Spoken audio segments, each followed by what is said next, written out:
आँख से आंसू गिरता देहिया में दर्द पीरता ससुरा में गइलू बेवफा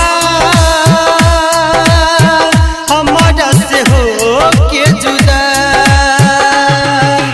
हे धनिया कह गइलू हो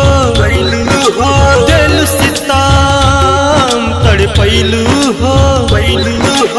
आँख से आंसू गिरता देहिया में दर्द पीरता ससुरा में गइलू बेवफा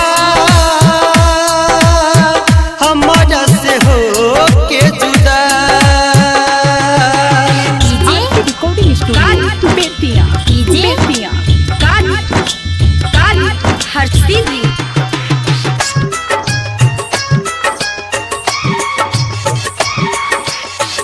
जिंदगी में बहुत दिलू हमारा के गम हो घुट घुट के आँख के आंसू पियतानी हम हो जिंदगी में बहुत दिलू हमारा के गम हो घुट घुट के आँख के आंसू पियतानी हम हो बड़ी सतैलू जियते मुआइलू बड़ी सतैलू जियते मुआइलू का कहीं का सही का सही छोड़ला से मिलल का नफा हमारा से भइलू जुदा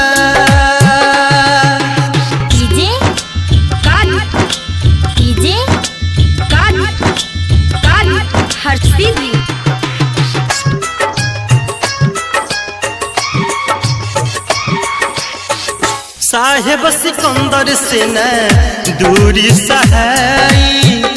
जिंदगी में तुहरा बिना कैसे रहाई साहेब सिकंदर से न दूरी सहाई रजनीकांत के न तनिको रहाई काहे ऐसे कैलू हम के भुलैलू काहे ऐसे कैलू